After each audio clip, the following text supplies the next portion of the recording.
Telugu Desam party జాతీయ ప్రధాన కార్యదర్శి శ్రీ నారా లోకేష్ గారికి జన్మదిన శుభాకాంక్షలు.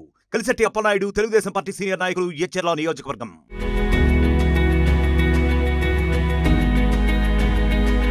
అయోధ్యలో 5 శతాబ్దాల నిరీక్షణకి తెరపడింది. సర్వమంగళ రూపుడైన బాలరాముడికి అయోధ్య రామమందిరంలో ప్రాణప్రతిష్ఠ ముగిసింది. ఎన్నో పోరాటాలు, ఆందోళనల తర్వాత అయోధ్యలో రాముడి మందిర నిర్మాణం సాధ్యపడింది. ప్రధాని నరేంద్ర మోదీ స్వయంగా అయోధ్య రామమందిరంలో ప్రాణప్రతిష్ఠ కార్యక్రమం నిర్వహించారు. ఈ ఘట్టాన్ని దేశమంతా వీక్షించింది. దేశమంతా ఎక్కడ చూసినా రామనామ జపంతో మారుమ్రోగింది. అయితే మందిరం ప్రారంభమైన సందర్భంగా ఓ వ్యక్తి గురించి చెప్పుకోవాలి. ఆయన వల్లే అయోధ్య తీర్పు ఏకపక్షంగా వచ్చింది. దానివల్లే నేడు మందిర నిర్మాణం సాధ్యమైంది. ఇంతకు ఎవరా వ్యక్తి అనేది చూద్దాం.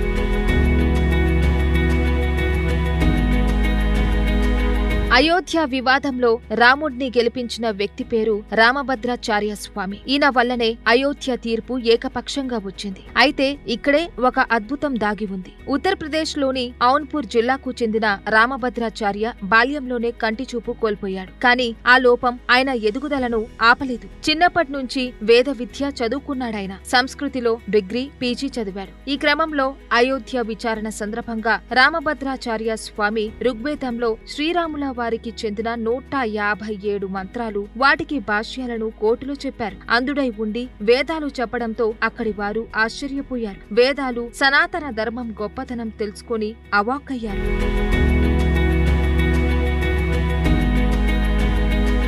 ఋగ్వేద మంత్రాలకు పదవాక్య ప్రమాణజ్ఞుడైన నీలకంఠ పండితుడు ఏనాడో రాసిన భాష్య మంత్రం రామాయణం. దీనిలో 157 ఋగ్వేద మంత్రాలకు భాష్యం ఉంది. ఇందులోనే దశరథుని పుత్ర కామేష్టి నుంచి సీతాదేవి భూమిలో లీనమయ్యే ఘట్టం వరకు ఉంటుంది. వీటన్నిటినీ రామభద్రాచార్య స్వామి కోర్టు వాదనల సందర్భంగా విన్నవించారు.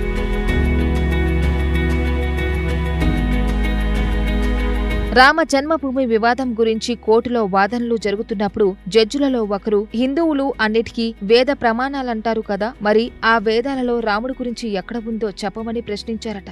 అప్పుడే అయోధ్య ఆలయం తరపున వాదనలు వినిపిస్తున్న న్యాయవాది రామభద్రాచార్య స్వామిని కోర్టుకు తీసుకువచ్చి సాక్ష్యం ఇప్పించారు. అందుడైనప్పటికీ ఆయన అనర్గళంగా ఋగ్వేద మంత్రాలు చదువుతూ దాని భాష్యం చెబుతూ రామకథను వివరిస్తుంటే జడ్జిలతో సహా కోర్టులో ఉన్న వారంతా అవాక్కయ్యారు.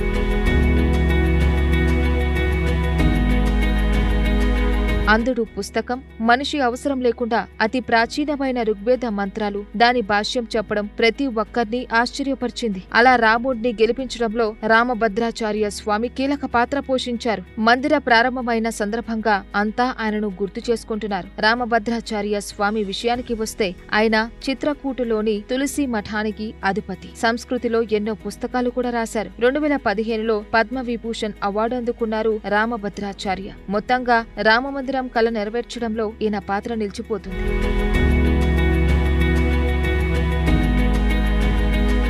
మరిన్ని వీడియోస్ కోసం ఛానల్ ని సబ్స్క్రైబ్ చేయండి. లేటెస్ట్ అప్డేట్స్ కోసం వాట్సాప్ ఛానల్ ని ఫాలో చేయండి. అండ్ లింక్ డిస్క్రిప్షన్ లో ఉంది.